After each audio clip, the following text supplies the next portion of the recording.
ജ്യോതിഷത്തിലെ 27 നക്ഷത്രങ്ങളിൽ 10ാമത്തെ നക്ഷത്രമാണ് മകം മാഘ. കേതുവാണ് മകം നക്ഷത്രത്തിന്റെ അധിപഗ്രഹം. പിതൃക്കളാണ് ഈ നക്ഷത്രത്തിന്റെ ദേവത. അതിനാൽ ഈ നക്ഷത്രത്തിൽ ജനിച്ചവർക്ക് പൂർവികരുമായി ഒരു പ്രത്യേക ബന്ധമുണ്ടെന്ന് വിശ്വസിക്കപ്പെടുന്നു. മകം നക്ഷത്രത്തിൽ ജനിച്ചവരുടെ പൊതുവായ സ്വഭാവ സവിശേഷതകൾ. മകം നക്ഷത്രത്തിൽ ജനിച്ചവർക്ക് സാധാരണയായി രാജകീയ സ്വഭാവവും നേതൃത്വ ഗുണങ്ങളും ഉണ്ടാകും. ഇവർക്ക് ശക്തമായ വ്യക്തിത്വവും ആത്മവിശ്വാസവും ഉണ്ടാകും. നേതൃത്വ ഗുണം: സ്വാഭാവികമായും നേതൃത്വപരമായ കഴിവുകൾ ഉള്ളവരായിരിക്കും. മറ്റുള്ളവരെ നയിക്കാനും തീരുമാനങ്ങൾ എടുക്കാനും ഇവർക്ക് കഴിയും. ആത്മവിശ്വാസം: വളരെ ആത്മവിശ്വാസമുള്ളവരായിരിക്കും.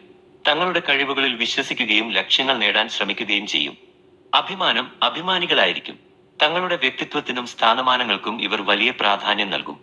സത്യസന്ധത: സത്യസന്ധയും നീതിബോധവുമുള്ളവരായിരിക്കും. തെറ്റായ കാര്യങ്ങളോട് വിട്ടുവീഴ്ച ചെയ്യാൻ തയ്യാറാകില്ല. ദാനശീലം: ഉദാരമതികളും ദാനശീലരുമായിരിക്കും. മറ്റുള്ളവരെ സഹായിക്കാൻ താൽപ്പര്യമുള്ളവരാണ്. പൂർവികരുമായുള്ള ബന്ധം: പിതൃക്കളാണ് ദേവത എന്നതിനാൽ പൂർവികരുടെ അനുഗ്രഹങ്ങൾ ഇവർക്ക് ലഭിക്കുമെന്ന് വിശ്വസിക്കപ്പെടുന്നു. പൂർവികരുമായി ബന്ധപ്പെട്ട കാര്യങ്ങളിൽ ഇവർക്ക് താൽപ്പര്യമുണ്ടാകും. കഠിനാധ്വാനം: ലക്ഷ്യങ്ങൾ നേടുന്നതിനായി കഠിനാധ്വാനം ചെയ്യാൻ തയ്യാറുള്ളവരായിരിക്കും.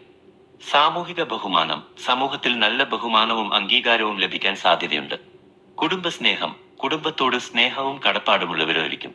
കുടുംബത്തിനു വേണ്ടി എന്തും ചെയ്യാൻ തയ്യാറാകും.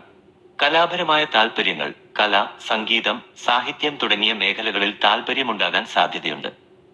ചില നെഗറ്റീവ് വശങ്ങൾ: ചിലപ്പോൾ അഹങ്കാര സ്വഭാവം കാണിച്ചേക്കാം.